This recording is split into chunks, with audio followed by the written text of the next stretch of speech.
Don't forget to subscribe Sky Kids for more exciting content.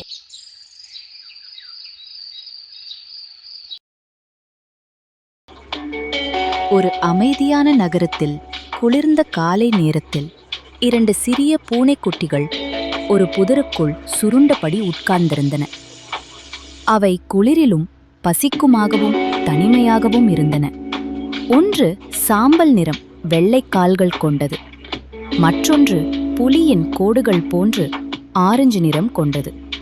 அவைகளுக்கு பெயர் இல்லை, ஆனால் ஒருவருக்கொருவர் மட்டும் இருந்தனர்.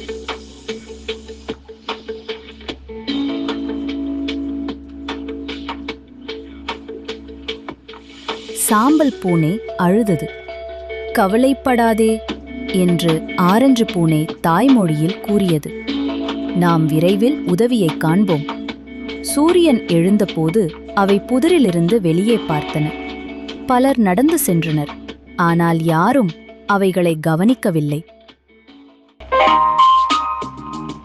அப்போதுதான் பள்ளிப்பை உடன் ஓர் இளம்பெண் மியா ஓடி வந்தாள். மியாவுக்கு பூனைகள் அழும் சத்தம் கேட்கிறது. ஐயோயோ, கிழிநடை குட்டிகளா என்கிறாள் அவள்.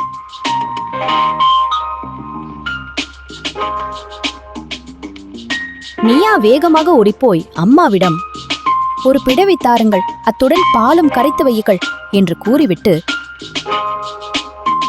நான் வீட்டுக்கு 2 செல்லக்குட்டிகள் கொண்டு வருவேன் என்று மகிழ்ச்சியுடன் கூறி மீண்டும் பிடவையை எடுத்து பூனைக்குட்டிகளிடம் ஓடி வருகிறாள். அந்து மனம் கொண்ட மியா பூனைக்குட்டிகளை பிடவையால் அணைத்து அதற்கு பாதுகாப்பை வழங்கினாள். வீட்டுக்கு போய் பசியில் இருந்த பூனைக்குட்டிகளுக்கு பாலும் கொடுக்கிறாள்.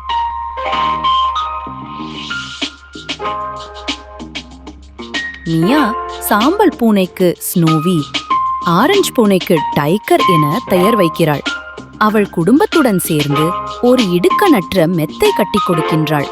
பூனைகள் முதன்முறையாக பாதுகாப்பாகவும் வெப்பமாகவும் உணர்கின்றன. அவர்கள் இன்று ஒரு அன்பும் அக்கறையும் நிறைந்த வீட்டில் வாழ்கிறார்கள், ஒரு சிறுமியின் பரிவுடன்.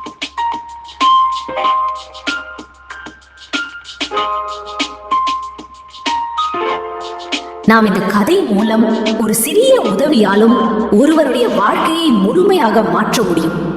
பரிவு, அக்கறை மற்றும் சிறு உயிர்களின் சத்தத்தையும் கவனிக்கும் மனம் ஒரு வீட்டையும் ஒரு இதயத்தையும் வெகுவாக நன்கு மாற்றும்.